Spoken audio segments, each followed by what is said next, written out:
So how much is too much? How much is too much? How much food is too much food? How much insult is too much insult? How much can you tolerate when you get insulted? And I'm talking about the people that are very calm, know how to control themselves. When do you explode? When do you say this is enough? I don't think this is something I can take.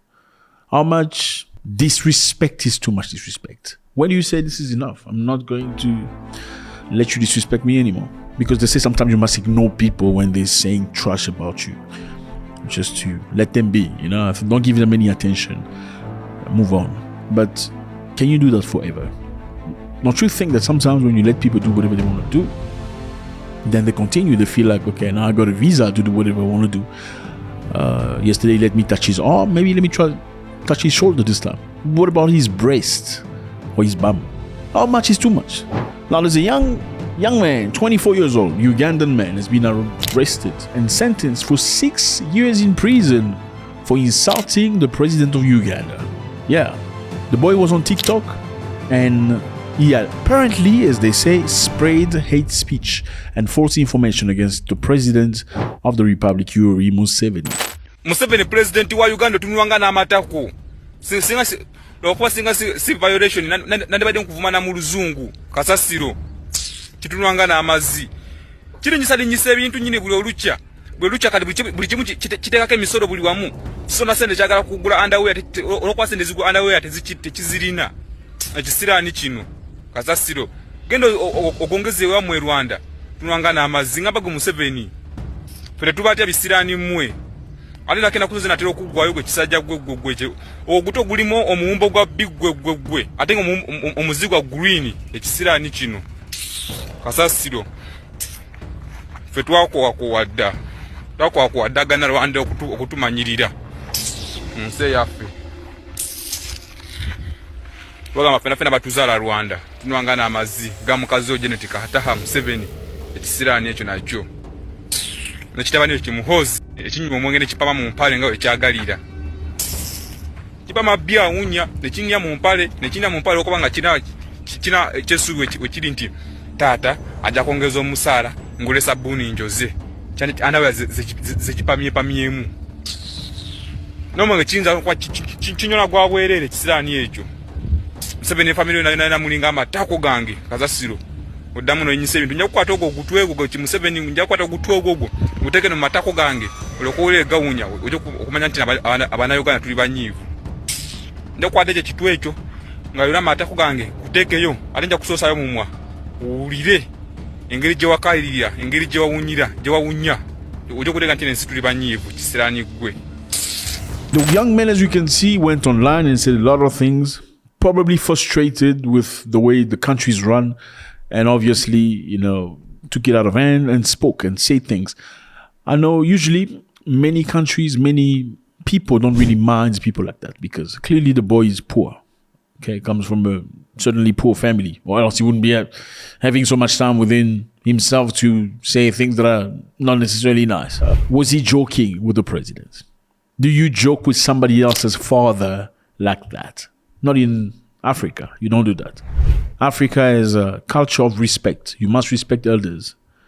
And I understand everybody can say things about politicians, and that's what happens. Freedom of speech. But the African nature of Africa is respect first. Can you voice yourself without being insulting? Now, my question to you is this. Is this right to jail people from expressing themselves? Is this correct to do? Putting people in jail. 6 years in prison is a lot for saying things online. Now, the sentencing is part of the broader campaign because apparently Uganda has laws. Let's discover the law. The law says the sentencing is part of a broader campaign by security agencies against people using social media to insult senior government officials. So clearly this is a way to discourage people from insulting elderly senior government officials. So this young man's name is Abwewa, and Abwewa is one of the several content creators jailed under the Computer Misuse Act 2022. So Uganda has a Computer Misuse Act 2022 that forbids these type of things for spreading malicious information and hate speech. Okay, I don't know if this is malicious information or hate speech, but it sounds very much like insult, like purely punches in the face, like you're bam, you're behind, Human rights activists have challenged this law in the Constitutional Court and calling it repressive. They believe it's a way for government to shut people up. My question is this for you fellas. You've seen and read what this young man has done. Is he within his rights as a democratic country to insult the president and talk about his family and touch on his son, touch on his behind, talk about all that stuff without facing any consequences? Do you think he has the right to do that? Is democracy equal to insult to senior citizens? That's a question. Number two, do you believe the government is too repressive, pushing people in a corner, maybe to move to get you to not speak anymore because you're expressing yourself? Maybe we need to find a way to shut you up, and not just you, to shut everybody else who has something to say about the president up. Now, that would make sense if the boy was saying things that are not insulting but land to the point. If the boy was talking about sense on negative things that the president is doing on various subjects, corruption, poverty of the people, unfinished project, that maybe would make sense. If this young man was cleanly talking about the incompetences of certain people without having to insult them, maybe that would make sense. That, okay, they're trying to shut them up because he's telling the truth. But what's clear, there's a lot of insult in this video. Do you believe that or not? Can you see that? Now, does this justify him being in jail? I want to know from you. Can you insult Donald Trump without going to jail? Yes, you can. Can you insult Barack Obama without going to jail? Yes, you can. Can you insult Emmanuel Macron and sometimes clap him? Look at somebody slapping Emmanuel Macron. That guy didn't go to jail. He didn't go to jail. Allez, venez là, un petit coup.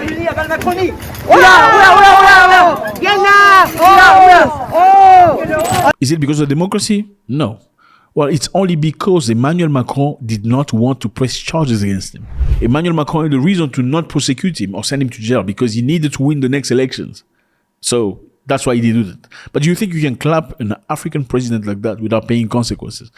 Don't lie to yourself. You're probably going to be unalive very quickly because the temperament, the emotions are very different. Now, do you believe the president of Uganda agrees with this boy going to jail? I don't think so. The simple fact that there is a law that throws people to jail for insulting the president does not necessarily mean the president agreed with it.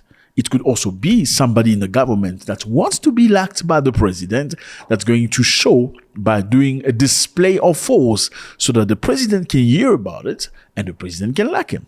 So there are many options here. So this young man, 24 years old, Ugandan man, he's been sentenced for 6 years in prison for using TikTok to spread hate speech and false information. Now, the question is this. Do you think this is fair or not? And again, do you think he's going to do 6 years really, or they're going to release him at some point? Let's see what this means. And now we are going to Mali. Do you remember Mali? This is Mali. This is what you're waiting for. I think we're ready to rock.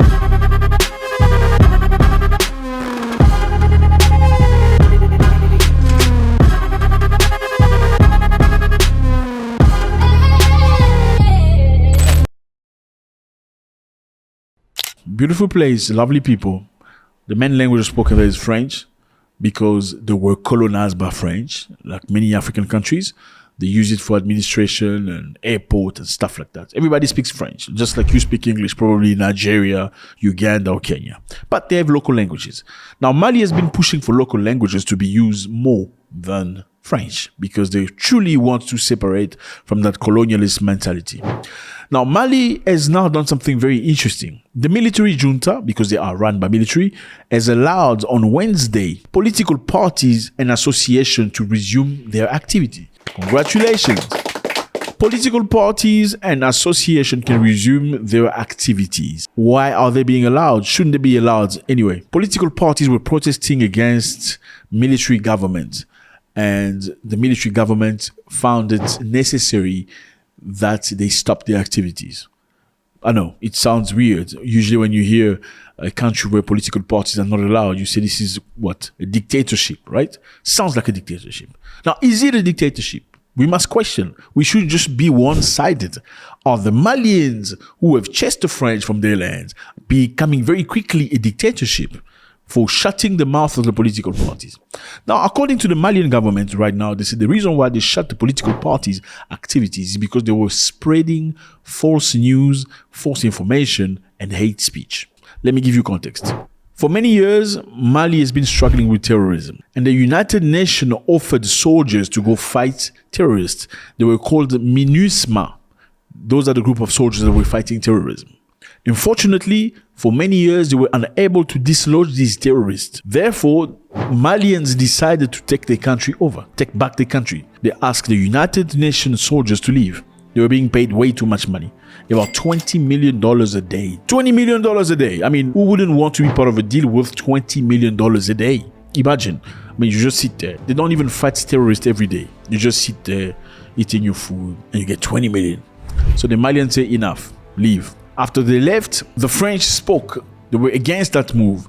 Malians asked French people to leave too. After that, Malians was trying to come together so they can push forward and make their country better. But then political parties started attacking the junta, the group of soldiers that took the lead of the country. They attacked them saying they were not doing their job properly. They attacked them saying they were killing people, which was not necessarily true. And then they wrongly attacked them saying they are favoring people based on their tribal appartenance, which was absolutely nonsense. Then the junta decided to shut them down. They say, you politicians are the reason why our country will not move forward. In order for us to avoid being manipulated by France or any other entity, we will not allow you to function until new order. Now, who funded the political parties? Some of the political parties were funded by international organizations, Europeans and Americans. If a political party is funded by European organization, do you think they're going to work for the interests of the people or the interests of the founder? Very good question. That is the reason why Malian government shut political parties down. But now they've allowed them to express themselves. They're going to go to elections when they want. Does this make sense? Is this a good way of functioning, or is this dictatorship? Well, we have something interesting to compare with. In Ukraine, when the Russians started their attack against Ukraine, what did Zelensky do? Zelensky noticed that political parties were split. Some political parties supported Zelensky, while some Ukrainian political parties were pro-Russians. So what did they do? They asked them to shut down. They stopped them from expressing. They pulled them down. They closed their door. And the reason they announced was, for the security of Ukraine, we will shut these political parties. They will not function anymore. But when Mali did that, the European Union and other people and human rights activists called up on abuse. They said Malians are abusing their citizens in refusing them to act as political parties. But when Ukraine did that, nobody made a noise. Nobody said a word when Ukraine did that. But when the Malians do that, then they cry dictatorship. So recap. In Uganda, a young man has been jailed 6 years in prison for insulting the president of the republic. Well, many Africans believe the president is an old man, 79 years old. He deserves some respect.